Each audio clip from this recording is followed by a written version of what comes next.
Kasaragod NDA സ്ഥാനാർത്ഥി ML Ashwini നാമനിർദ്ദേശ പത്രിക സമർപ്പിക്കുന്നതിന്റെ ദൃശ്യങ്ങളാണ് കാണുന്നത്. ഭരണാധികാരി ജില്ലാ കളക്ടർക്ക് മുന്നിലാണ് നാമനിർദ്ദേശ പത്രികാ സമർപ്പണം.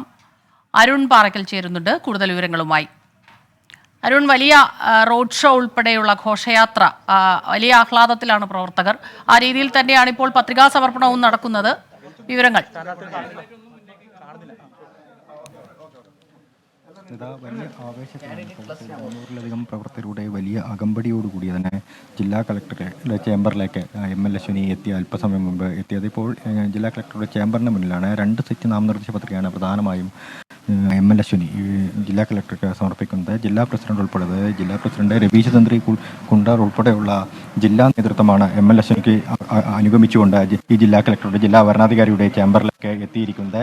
ജില്ലയിലെ തന്നെ NDAയുടെ ആദ്യ വനിതാ സ്ഥാനാർത്ഥിയാണ് ML അശ്വിനി എന്ന പ്രത്യേകതയും ഉണ്ട്. മാത്രമല്ല, വോർക്കാടി ബ്ലോക്ക് പഞ്ചായത്തിലെ ബ്ലോക്ക് അംഗം കൂടിയാണ് ML അശ്വിനി. നേരിട്ട ആദ്യ തെരഞ്ഞെടുപ്പിൽ തന്നെ വിജയിച്ചു എന്നൊരു ആത്മവിശ്വാസത്തോടു കൂടിയാണ് ഇപ്പോൾ ലോക്സഭാ തെരഞ്ഞെടുപ്പിനെ കൂടി ML അശ്വിനി അഭിമുഖീകരിക്കാനെത്തുന്നത്. വലിയ ആവേശത്തിലാണ് ജില്ലയിലെ പ്രവർത്തകർ. പ്രത്യേകിച്ച് കാസർഗോഡ് നിയോജക മണ്ഡലത്തിൽ BJP 2ാം സ്ഥാനം നിൽക്കുന്ന മണ്ഡലം അശ്വിനിയെ സ്വീകരിച്ചു.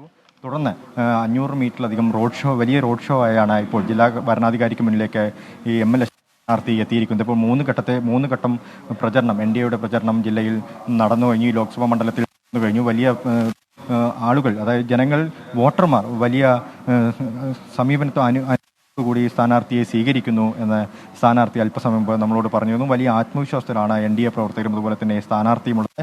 എന്തായാലും ഇപ്പോൾ ജില്ലാ ഭരണാധികാരിക്ക് മുന്നിൽ നാമനിർദ്ദേശ പത്രിക സമർപ്പിക്കുകയാണ് സ്മിത.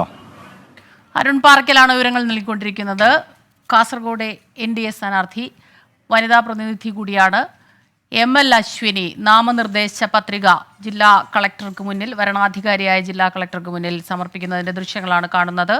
കൊല്ലത്ത് M മുകേഷും നാമനിർദ്ദേശ പത്രിക, 3 പത്രികകളാണ് മുകേഷ് സമർപ്പിച്ചത്. നേതാക്കൾക്കൊപ്പം എത്തിയാണ് മുകേഷ് നാമനിർദ്ദേശ പത്രിക സമർപ്പിക്കുന്നത് ജില്ലാ കളക്ടർ N ദേവിദാസിന് മുന്നിൽ. അരുൺ രാജ് ചേരുന്നുണ്ട്. അരുൺ രാജ്, ഈ പത്രികാ സമർപ്പണത്തിന്റെ അതിന്റെ ആ ഒരു നടപടികളൊക്കെ പൂർത്തിയാക്കി കഴിഞ്ഞോ?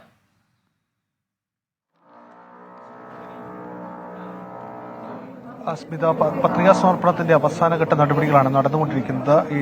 ഇക്കാര്യത്തിൽ പത്രിക കളക്ടർക്ക് സമർപ്പിച്ച ശേഷം ഇക്കാര്യങ്ങളുമായി ബന്ധപ്പെട്ട് കളക്ടർ ആദ്യ പ്രാഥമികമായ പരിശോധന പൂർത്തിയാകും. ഇതിനുശേഷമായിരിക്കും ഈ പത്രിക പൂർണ്ണമായും സ്വീകരിച്ചു എന്നുള്ള കളക്ടർ വ്യക്തമാക്കുക. ഇതിനുശേഷം സ്ഥാനാർത്ഥി മാധ്യമങ്ങളെ കാണും. എന്തായാലും കൊല്ലം ജില്ലയെ സംബന്ധിച്ച് 7 നിയമസഭാ മണ്ഡലങ്ങൾ ചേരുന്ന കൊല്ലം ലോക്സഭാ മണ്ഡലം, ആ ലോക്സഭാ മണ്ഡലത്തിൽ വളരെ നിർണായകമായ തെരഞ്ഞെടുപ്പാണ്. CPM-നെ സംബന്ധിച്ച് അഭിമാന പോരാട്ടം, UDF-നെ സംബന്ധിച്ചൊരു ഹാട്രിക് വിജയം UDF ലക്ഷ്യമിട്ടിറങ്ങുന്നു. അതുകൊണ്ട് തന്നെ വലിയ താരപോരാട്ടം അടക്കം നടക്കുന്ന മണ്ഡലത്തിൽ ആദ്യഘട്ട പ്രചരണങ്ങളടക്കം മുന്നേറാൻ കഴിഞ്ഞു എന്നുള്ളതാണ്. ആദ്യഘട്ടത്തിൽ പ്രചരണമടക്കം മുന്നേറാൻ കഴിഞ്ഞു എന്ന വിശ്വാസമാണ് നിലവിൽ ഇടത് ക്യാമ്പുകൾ മുന്നോട്ട് വെക്കുന്നത്. ഇതിൽ ഏറ്റവും പ്രാധാന്യമർഹിക്കുന്ന കാര്യം ജില്ലയിൽ നിന്നുള്ള ഒരു MLA, അതായത് കൊല്ലം ജില്ലയിൽ നിന്ന് 2 തവണ വിജയിച്ച MLA തന്നെ മത്സരത്തിറക്കുക, താരപരിവേഷം വോട്ടായി മാറ്റുക എന്ന CPM ലക്ഷ്യം തന്നെയാണ്. മറ്റൊന്ന് ന്യൂനപക്ഷ വോട്ടുകൾ. ഈ മണ്ഡലത്തിലെ ഏറ്റവും പ്രധാനപ്പെട്ട ഘടകം, ഈ വിധി നിർണ്ണയത്തിന്റെ പ്രധാന ഘടകമായി മാറുക ന്യൂനപക്ഷ വോട്ടുകളാണ്. ഭൂരിപക്ഷ വോട്ടുകൾ വിള്ളലുണ്ടായാൽ പോലും ന്യൂനപക്ഷ വോട്ടുകൾ അതിന്റെ വിധിയെ സ്വാധീനിക്കുമെന്ന് നേരത്തെ തന്നെ തെളിഞ്ഞതാണ് 2 തെരഞ്ഞെടുപ്പുകളിലും. അതുകൊണ്ട് തന്നെ ഈ ന്യൂനപക്ഷ വോട്ടുകൾ ഏത് രീതിയിൽ മാറും എന്നുള്ളതാണ് ഇരു മുന്നണികളും ഏറെ ആകാംക്ഷയോടെ കാണുന്നത്. അതുകൊണ്ട് ന്യൂനപക്ഷ വോട്ടുകൾ കൂടുതൽ സമാഹരിക്കുക എന്നുള്ളതാണ് ഇരു കൂട്ടരുടെയും ഏറ്റവും പ്രധാനപ്പെട്ട ലക്ഷ്യം. അതിനുവേണ്ടിയുള്ള ശ്രമങ്ങൾ ഇരു നേതൃത്വവും നടത്തിയിരുന്നു. എന്തായാലും മുകേഷ് നാമനിർദ്ദേശ പത്രിക സമർപ്പണം പൂർത്തിയാക്കുകയാണ്.